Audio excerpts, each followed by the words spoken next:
Greetings, all. The Truth Initiative is a nonprofit public health organization that aims at making commercial tobacco as well as nicotine addiction a thing of the past. We do this through all sorts of methods, but especially through intentional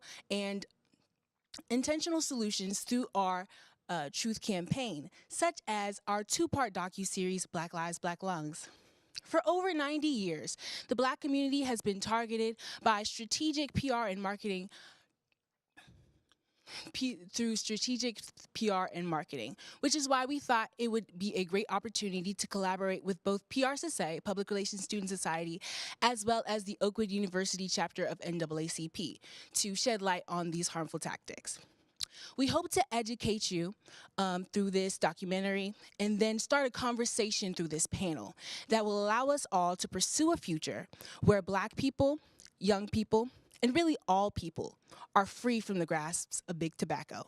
Thank you, and please enjoy this documentary. I accepted an internship with Truth Initiative. At the time, I thought I knew everything I needed to know about tobacco. Yes, it could be deadly, but my generation was rejecting it in much larger numbers. But what I knew was just the beginning. Today, tobacco-related diseases are still the #1 cause of death in the African American community. And that's not a coincidence. During my time with Truth Initiative, I read dozens of research articles and stacks of internal documents directly from tobacco industry files.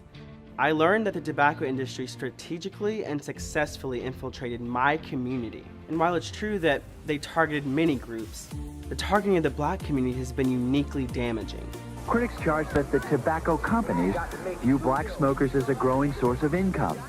In fact, they say, Blacks are the target of carefully plotted and highly specific marketing campaigns. For decades, the tobacco companies have used predatory practices aimed to push their deadly product onto the Black community. Practices that contribute to the approximately 45,000 Black people who will die every year from tobacco-related diseases. This film, Black Lives, Black Lungs, is part of my effort to turn my anger into action. I've set out to give voice to some of the experts and activists who've spent their lives taking on the tobacco industry, because understanding the history of this 50-year-plus campaign is critical for taking back the health of our community. In high school, I became involved in tobacco control because my uncle passed away from tobacco-related diseases, and I remember him telling me when I was younger that when he first started, it was because the industry told him it would cure his asthma. And if you were to hear that statement today, you would think that's the most ludicrous thing you've ever heard. And I just felt like it was so unfair for an industry to be able to target someone like my uncle and have him die as a result. If he had known the real health effects from the get-go, he would have never picked it up. I lost my uncle to an industry who does not care about him, who does not care about the Black body. And I feel I have a responsibility to speak out against it. Addiction is about brain chemistry, and it's about access. It's not about personal weakness. It's not about poor Black people just are going to do something anyway. It's about that you give this entity access to the brains of your children, of your people, and they become addicted. There's nothing inherently Black about menthol cigarettes. They were invented in 1925 by Lloyd Spud Hughes. Spud created his own brand, Spud brand, which were the first widely sold menthol cigarettes in the United States. In 1932, Brown & Williamson Tobacco launched its own menthol brand, Cool. And in 1956, industry behemoth R.J. Reynolds introduced Salem, the first menthol cigarette with a filter tip. R.J. Reynolds marketed Salem as fresher, cool, and refreshing. Of course, all without any scientific proof. Salem's special paper breathes in fresh air with every puff.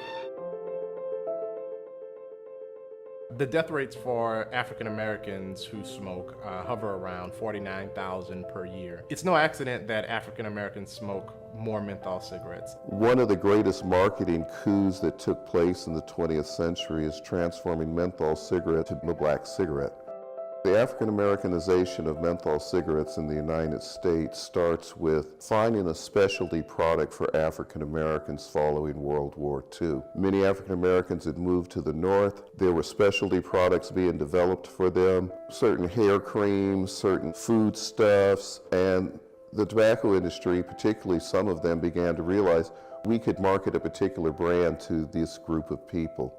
Brown and Williamson conducted a number of focus groups in the late 50s and early 60s that identified that African Americans were more receptive to TV commercials, more receptive to the messages that are provided there. Brown and Williamson then took 90% of their budget and put it into television advertising because they knew African Americans would disproportionately look at that. They began to use black images on television and in their ads. In 1953, 5% of African Americans used menthol products compared to 3% for whites. By 1968, that had tripled to 14%. By 1976, it had tripled again to over 42%. Into the 2000s, we're above 80%. That's the African Americanization of menthol cigarettes in the United States. It's the targeted marketing over a half a century toward black folks. Let's dig in a little bit deeper and talk about how African Americans are disproportionately burdened by death and disease from tobacco, cigars, and cigarillos. When it comes to understanding it as a public health issue, I didn't know about that, or a social justice issue in particular, until I started working with TRDRP and Truth Initiative. I didn't understand that the industry had been targeting my community.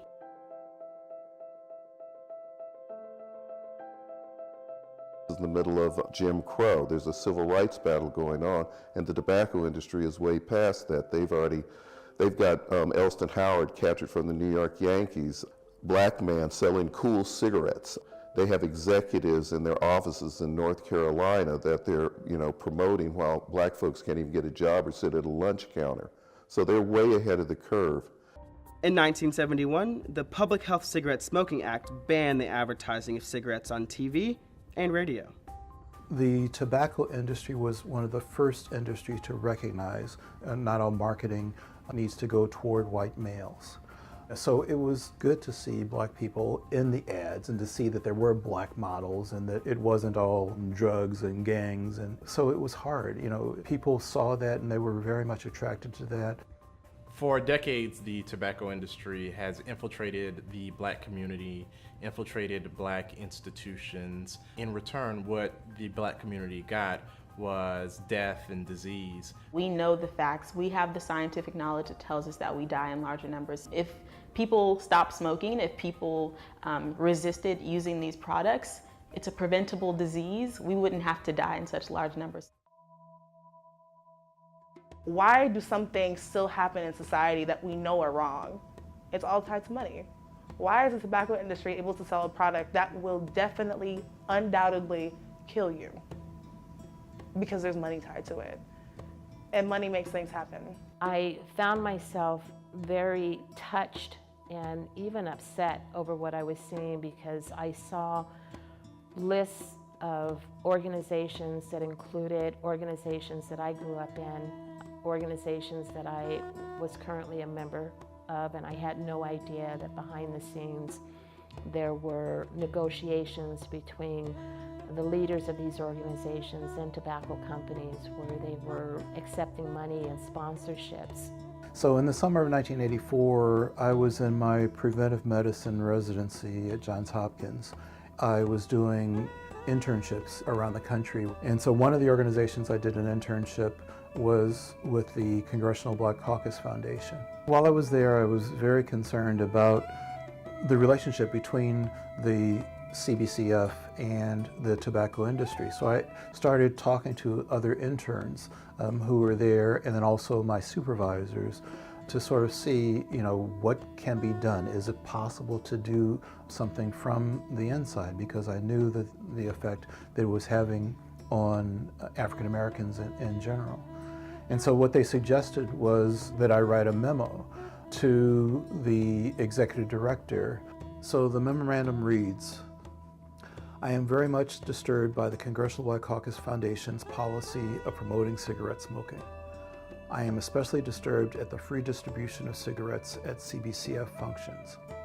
I am requesting that you raise these issues at the CBCF Policy Board in the hope that we will adopt a policy more in line with our interest in the well-being of Black Americans.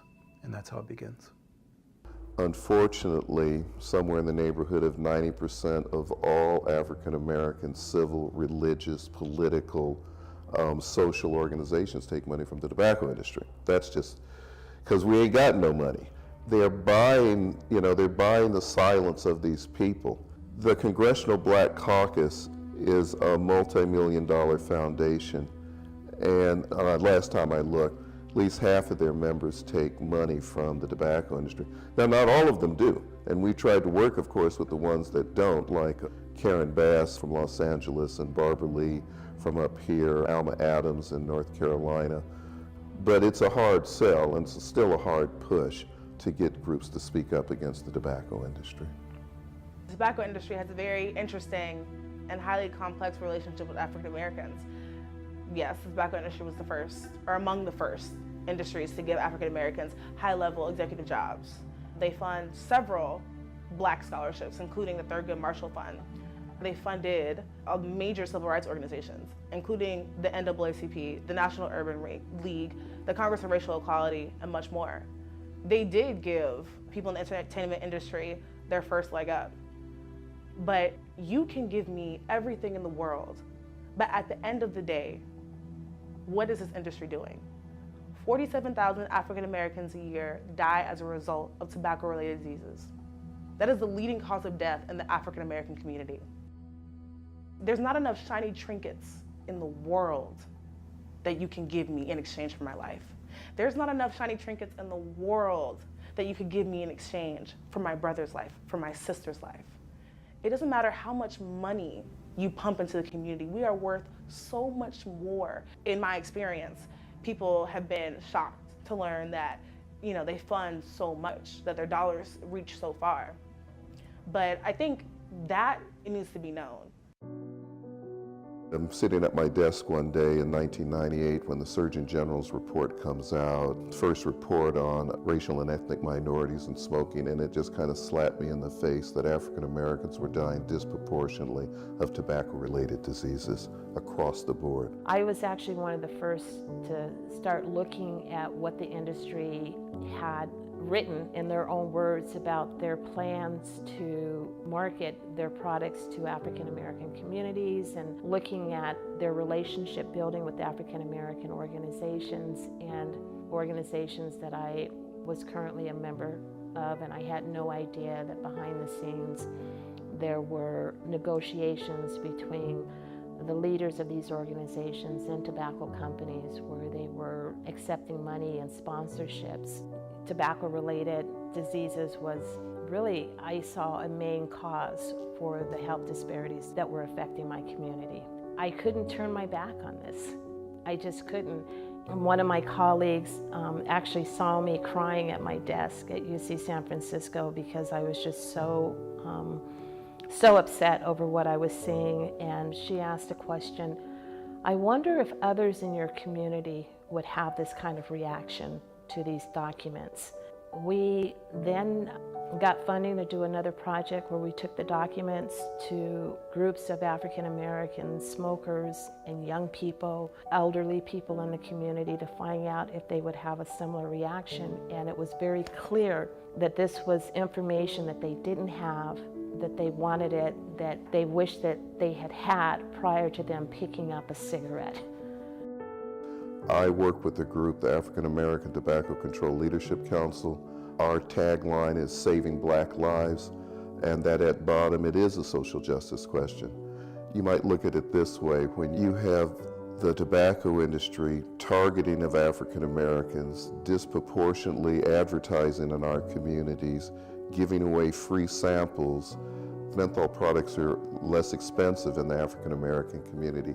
It's a classic definition of a social justice issue where there is a major player taking advantage of a lesser person. Now, there has been some changes. The National NAACP passed a resolution at their July convention saying that chapters could support local and state resolutions to curb or regulate menthol. This is a major breakthrough. You know, the legislation I'm signing today represents change that's been decades in the making. Today, thanks to the work of Democrats and Republicans, healthcare and consumer advocates, the decades-long effort to protect our children from the harmful effects of tobacco has emerged victorious. Today, change has come.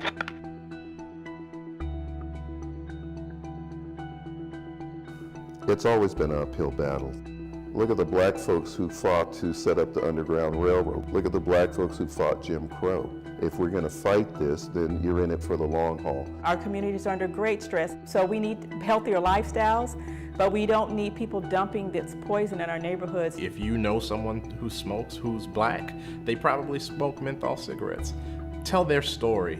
I think when it comes to just living as an African American, understanding that just because of who we are, our lives are constantly at threat, whether it is racial injustice, police brutality, being denied access to things.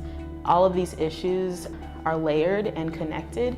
I made a decision at 18 that I was going to fight back, and I am 67. I continue that fight.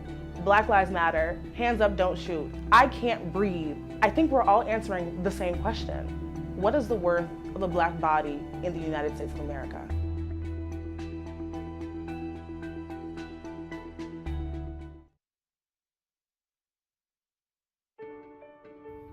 I've always been led by questions, but sometimes a simple question can lead to big answers. One question in particular has taken me on a nearly 10-year journey. How did menthol cigarettes become the black cigarette? My map of answers formed into a short film, Black Lives, Black Lungs. What started as a question about one product turned into an exploration of how an entire industry, in broad daylight and for decades without oversight, wielded its immense power at the cost of black health. As I documented the past, I began to see movement in the present acknowledging the harms of big tobacco. Movement that I thought would right the wrongs of the past. It has been more than a decade since the US banned cigarettes with flavors that help make them more appealing, especially to kids.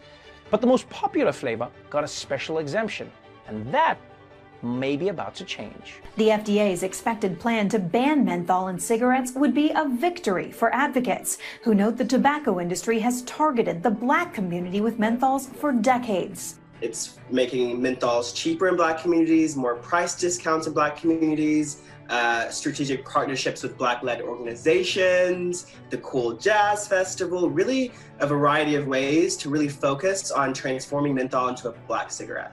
I finally began to see the industry's power fade. Or so I thought. In a blink of an eye, the industry had managed to regain its footing, attract new generations, and protect its future.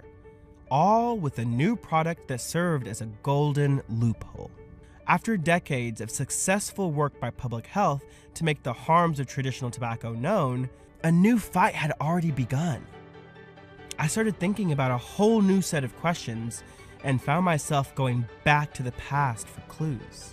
Now, the puzzle is clear to me. I cannot tell the story of America's first great enterprise, big tobacco, without telling the story of colonization, slavery, and capitalism.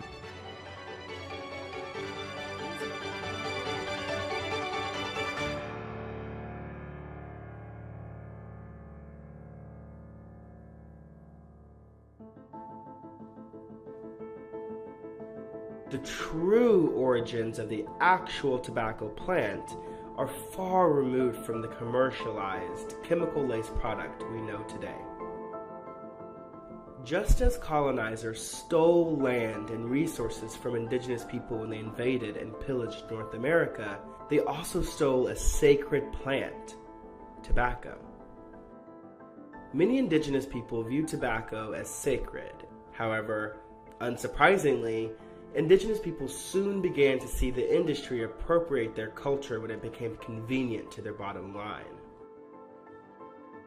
To distract from the additives and chemicals they use to make their products more addictive, decades of industry marketing has attempted to frame their products as natural, fresh, and organic, using caricature and appropriation to do so. When we colonized the states, we took commercial tobacco away from indigenous populations. We decided that we wanted to kidnap and abduct black families from various parts of Africa to come and to grow it and to harvest it and to manufacture it and to eventually use it. The punchline here is the United States was founded on the genocide of the American Indian people and the enslavement of Africans. And that enslavement was based on the tobacco franchise, which became a worldwide franchise. So some people would say that tobacco and racism is baked into the DNA of the United States. As I was conducting research for this film, I came across Dr. Damaris B. Hill's words in Ibram Kendi's 400 Souls. 1634 through 1639. Tobacco. Damaris B. Hill. The Indians tell the Africans that the English have proven to be liars since the first lot, and that the latest lie is only the Africans can keep the Spanish tobacco alive. The lie is that the Africans are the only ones who can cut the tobacco at the base and survive the stalk.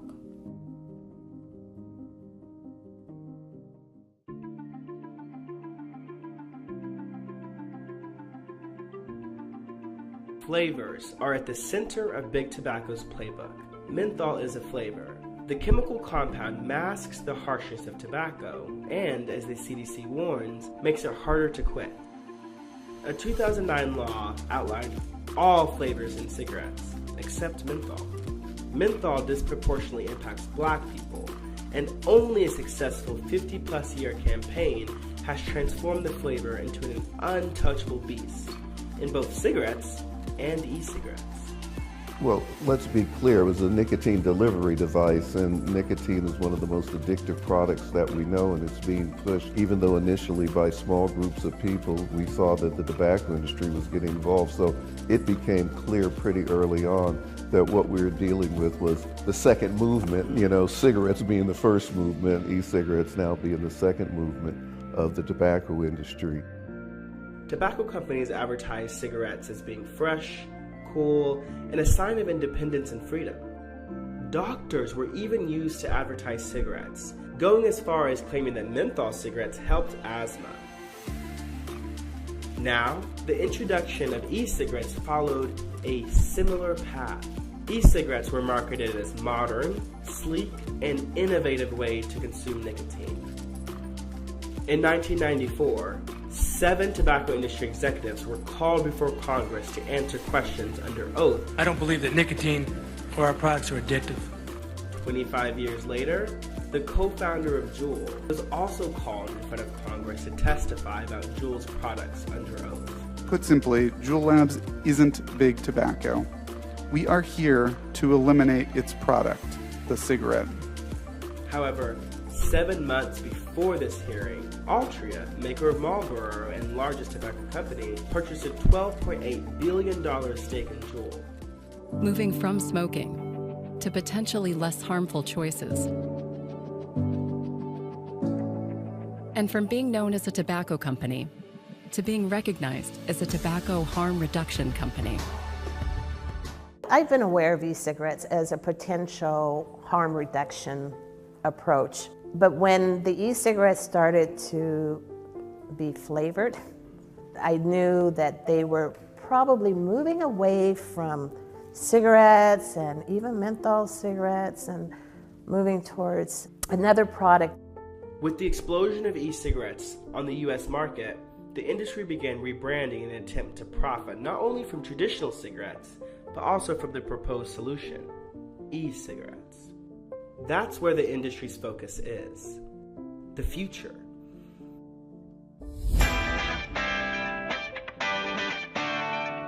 It was very frustrating seeing the rollout of the e-cigarettes, and I really blame the FDA because they were asleep at the switch and let these products just proliferate all over our country.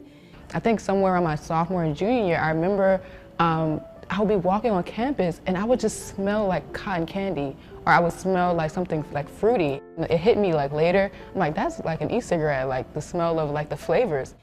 I used to, in my lectures, say, you know, if cigarettes were created today, they would never be allowed to be on the market. And then the e-cigarette industry came along and they made a liar of me. And the mods and the tank devices, I knew that there would be a problem, but I was thinking, not so much, because there's so much work in using that. So only a specific population is going to use that regularly, until Juul came out, quite honestly. Teachers wanted us to come out and really talk about and educate their students and some of their school leaders around, you know, this thing called Juul, right? It really kind of overtook the market. I saw the packaging and immediately I was like, this is for kids. Yeah. They can say it's not, but it is. This looks like an Apple product. Yes. It's very sleek. If you can have access to nicotine 24/7 and it does not irritate your throat, people cannot smell it, you have no incentive not to use it, and it looks like it's for kids, we have a huge problem on our hands. The way in which e-cigarette companies like Juul wield their money to buy influence and protect their reputation is lifted straight out of the big tobacco playbook. I think what has happened, particularly in the last 8 years or so, has been the rise of the tobacco industry funding black mouthpieces to speak for them and put out lies about this. Now, e-cigarette companies are dusting off this very same charm offensive to protect their products. In 2019, Juul went on a black hiring spree at the same time as federal officials and public health experts were warning that their products targeted young people. First, the company secured a former head of the NAACP, then a board member of the Congressional Black Caucus Foundation, and finally, a top Obama civil rights liaison. Shortly after this hiring spree, the New York Times reported that Juul was providing $7.5 million to Meharry Medical College. Meharry Medical College is a unique institution. It is one of 4 black medical colleges in the country. It is significant in its contributions to producing black doctors, black veterinarians, dentists in this country, as well as public health professionals. This particular donation is in direct conflict with the mission of the institution. And while I'm frustrated by that, because we've been doing a lot of work to talk about the impact of Juul, how they were targeting young people through their ads, how they are, you know, promoting their flavored products. The institution is a tobacco-free campus, and so this policy means that you're not going to take funds from these institutions, but also your mission is to focus on addressing health disparities, and taking this donation is in direct correlation of perpetuating those disparities. Juul aligning itself with one of the country's only black medical schools is a clear attempt to improve the industry's reputation and buy protection.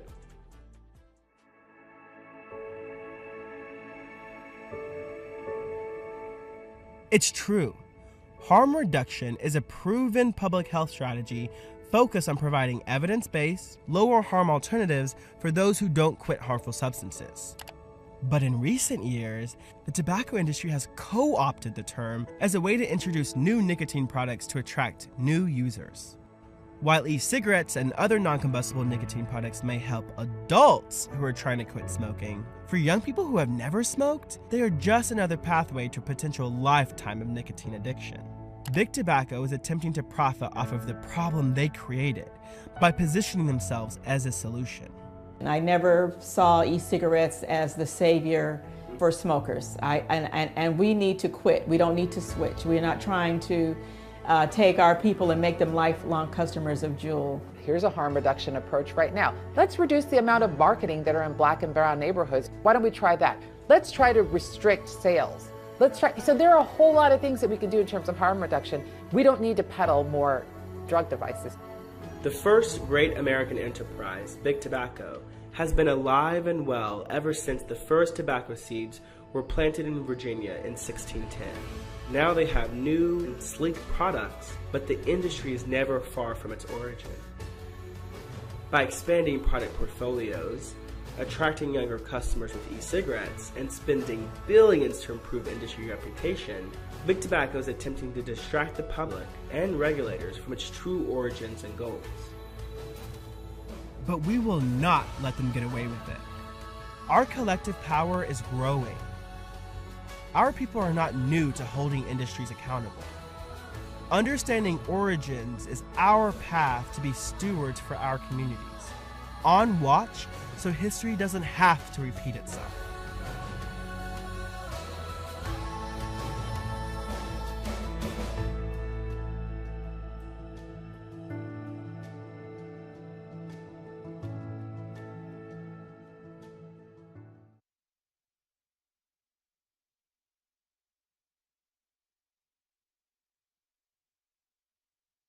Toxic therapy from your vape. Nobody's texting back.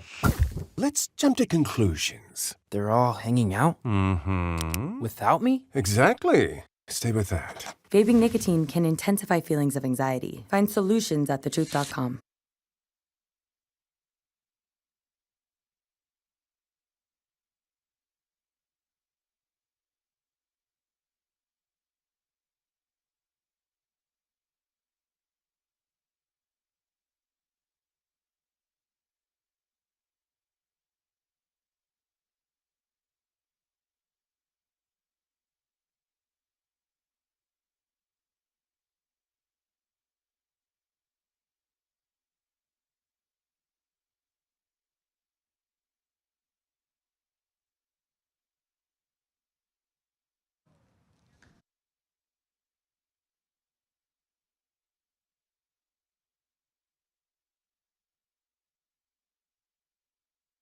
Hello, everyone. That was such a great documentary, and I hope that you were able to pick up a few things. Because we had this documentary, we wanted to have a conversation a little bit about what we've seen with some experts on our campus here and our Huntsville community. So my name is Malika Jarvis, a Truth Ambassador and your moderator for tonight, and we are going to go ahead and introduce our panelists. Hi, my name is Anya Harden. I'm also a Truth Ambassador, and I also serve as president of the Public Relations Student Society of America on Oakwood's campus. Hi, my name is Lanoya Abbott. I'm a junior biology pre-medicine major. Hi, I'm Patty Conwell. I'm a former professor here at Oakwood University, now a freelance writer, editor, and public relations consultant. My name is Noelle Stoddard, and I'm the Vice President of the American Lung Cancer Screening Initiative, and I'm a second-year bio major. Hello, I'm Preston Foster. I'm a professor of public policy here at Oakwood University. Thomas. I'm a senior public policy major, and I'm the president of the Oakwood University NAACP chapter. Thank you all so much for being here and being a part of our panel to have this very important conversation in our community. So first, we're going to start off with a PR question. And based on your interpretation of the film, how vital are PR and marketing in creating social change in our communities? Well, clearly you can see through the film that negative social change in the Black community, specifically by encouraging Black people to partake in heavy amounts of tobacco and nicotine products. However, you can see through campaigns such as the Truth Initiative and such as programs with such as this, that we can make positive social change, especially little by little. Something that I admire about the Truth campaign is that they work community-wide and by community. So putting community faces in communities and allowing them to be told about the dangers of tobacco and things of that nature by people who look like them, by people who sound like them, things of that nature. All of this can be considered public relations and public relations tactics. So public relations and marketing can be used for positive and negative social change in all communities. And I'm going to piggyback on that. You could see when they talked about the research that big tobacco companies were doing, they had target audiences, right? And one of those was 18, inner city, poorly educated, right? So it wasn't just, oh, let's target Black community. It was researched. And in the same way, public relations and marketing can be used to research how young people are thinking about smoking, vaping, okay, because that's who we want to target really, is the new generation. And with research, then we can determine what their perceptions are, what their habits are, why they think it's cool, all those kind of things, and then use that to create an awareness campaign, an educational campaign in order to begin affecting positive social change. That is so great. Thank you guys so much. So we talked about communities and seeing people in our communities. So if applicable,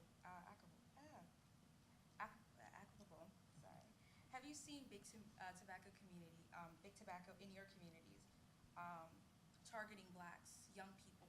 How have you seen it in your community? I would actually like to speak about this because I've noticed that within these communities, they always want to set up gas stations and liquor stores and smoke shops within our own communities. And it's all about access. The documentary was talking about, addiction and how addiction starts. It's all about access, what you have access to. So if we're constantly being bombarded with all of these manipulative tactics that they're using, it's going to cause more and more people to have tobacco-related diseases just because it's in our face. I mean, you can go down the street, there's a church, and right next to it, there's a gas station. It's crazy. It's insane. I think to piggyback off of what she said as well, I think they spoke about it in the documentary a little bit, but when vapes and Juuls and things like that were just coming out, I remember the smells as well, like walking around and being like, oh, wow, this is the new thing that they kind of advertised as something that was going to be a healthier version of smoking, something that didn't have as many side effects. And so I definitely saw that as a young person. When we're talking about PR and how they frame it, yeah, that definitely, like, to me, my impression at the time was, like, this is not that harmful, which is not the case as we see now. So. Yeah, I teach a class called State and Local Government, and in it, we talk about things like redlining and zoning, etc. And it's clear, at least from my observations, that our communities are zoned to, as you said, overpopulate liquor stores, vaping stores, etc. And I think that that's something that should be within our control. I think it's something that we need to take responsibility for in terms of what we want to be allowed in our communities. And I think it's vital that we, in this case, not see ourselves as victims, because those who are victimizing us have no conscience. So you cannot shame people who are targeting you for death. You have to take responsibility for that and prevent it. Excellent points, excellent points. Thank you so much, everybody.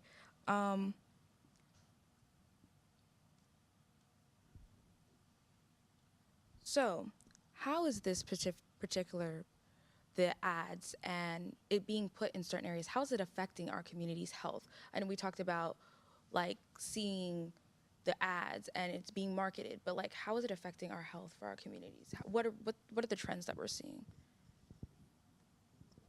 Well, actually, I researched something about menthol cigarettes, and it said that it reduces the airway in the lungs, which gives the user the illusion that it helps them breathe easier.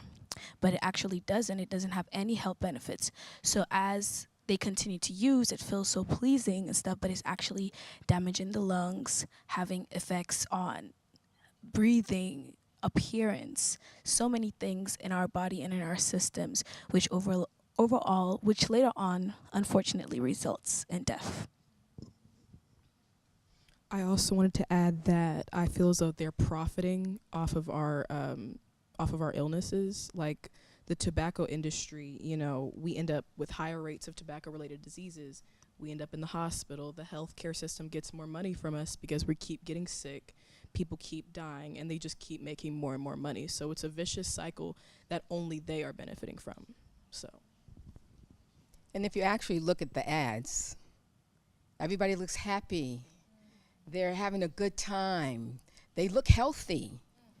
right? And so you're seeing these images of happy, healthy people in social settings where it's great, and that's what's being projected. They're not going to get the same reaction if they show you with a person with oxygen and a person, you know, who's dying of cancer, or a person who has emphysema, right? And so just think about how younger people, your teens especially, your youth, are seeing these kind of images in their communities and thinking that it's okay, because it's not going to affect me because it's not affecting those people in the ads. And to that point, I have a long-term friend who's a cigarette smoker. And 30 years ago, he told me he wasn't going to live long because he knew that cigarettes would kill him. One of the trends that I see now is with vaping, people actually believe that vaping is not bad for you. So it's hard to convince them that they're not making a good choice, because the conclusions that they have reached based on the marketing has misled them to believe that they're making a better choice than cigarette smoking. Furthermore, not to bring in any, it's pretty common knowledge that Black communities, communities of color, and poorer communities are disproportionately affected by things like tobacco addiction, and are disproportionately have higher health risks with just about anything. Poorer communities are sicker. Black communities are sicker. And so the fact that they take advantage of things of that nature, because they know that poor communities, Black communities, often don't have access to things like mental health, don't have access to things like education about tobacco products, is also a way that they just take advantage of the vacuum, because they know they're not going to know that this is bad for them, or they don't have any other resources to calm down or to de-stress and things of that nature, you know? So which is why you see tobacco advertisement pushed heavily in gas stations in poor communities. I can tell the difference between the communities that I live in, the community that I go to church in, by the level of tobacco product advertisement in just any of your corner stores, you know, because they're like, oh, they're not going to check us for pushing harmful products in their communities. And this has been talked about a lot, the imagery, the media. So how do you, and we saw this specifically in the documentary, they were showing Black models, and people were having access to participate in jazz festivals, places that Black people weren't allowed, you know, back in those decades. So do you feel like the lack of diversity in the campaigns aided in the efficacy, specifically menthol cigarettes, in the Black community? Absolutely. I mean, if they're targeting the Black community, why would they use other images other than what I can relate to? Whether it's, you know, it's glamorous, so we use the models. It's cool, so we use the musicians. It's, you know, they're using people that we will gravitate toward. So that's just kind of common sense with a marketing or public relations campaign, to use the images that people, whoever you're targeting, are going to gravitate to. Yeah, I think one of the things that I'm most concerned about is with the political polarization that has gone on, it is missed that those that most African Americans rely on, the Democrats, have sold out to sponsors of poison. And not only have our political leaders sold out, our social justice leaders have sold out, literally. And it's shameful, yes, but at some point you have to realize that these are organizations that exist primarily to perpetuate themselves and have kind of lost their mission in terms of what are we actually doing for the people in our community, not for our organizations, but for the people that our organizations purport to serve. I was going to say, it kind of leads me to another question that I want to pose, and that is, are these organizations taking money from businesses or corporations like Juul because they don't have enough alternative ways to fund what they're trying to do? I mean, and part of that second part of the documentary talked about Juul giving a $7.5 million grant to Meharry Medical College, who is supposed to be advocating for health. Now, how will Meharry say anything negative about vaping or otherwise after accepting money from that corporation? So I wonder, you know, are African American businesses, corporations, schools, you know, are they between a rock and a hard place? The media, you know, blacks who own networks and need advertisers and those kind of things, you know, are we between a rock and a hard place because we're limited with the amount of sponsorship or money that we can get elsewhere, and so we kind of forced to take it where it comes from?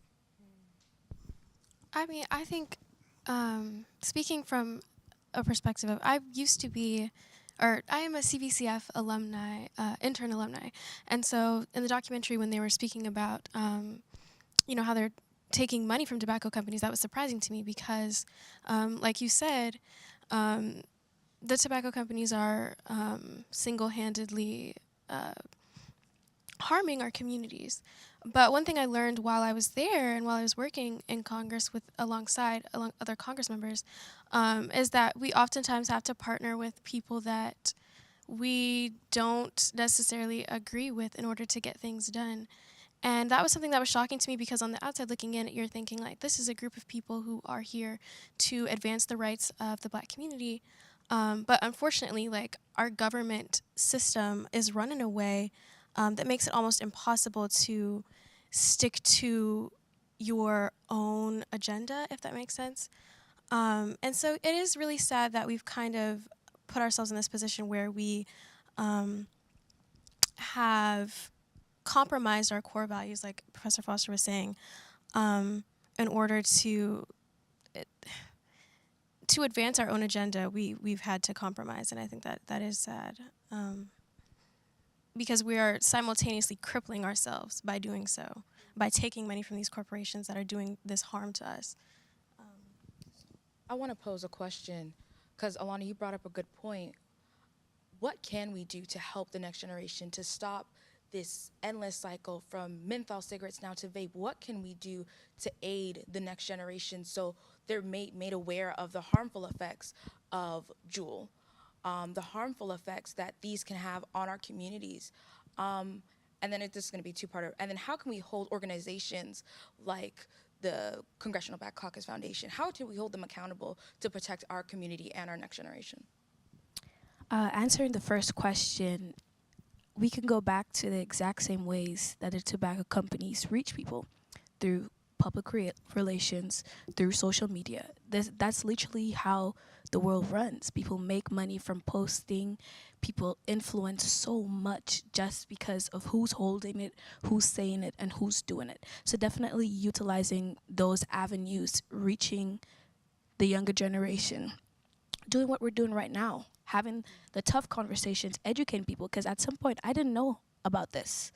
And I mean, you know about smoking addictions, but some of us never really take the time to delve and see how it really impacts us. So bringing up these topics so we can actually speak about it. And I think also teaching and showing the younger generation their value in God. If you have a new pair of shoes, you're gonna be mindful where you walk, what you do. You don't wanna crease it, anything. So teaching them that their value in Christ. Their body is the temple of Christ. Helps them be more mindful of what they put in, what they do, how they portray themselves, and how they move. I cannot improve on that. At all. That was brilliant. To your second question, I think one thing that we must start doing is to purposefully look at who is sponsoring everything. Anytime anyone is speaking to you, especially if they paid to speak to you, they have an interest. We need to start thinking critically and proactively examining the interests of the people who are speaking to us, to see basically in street language, what's your angle?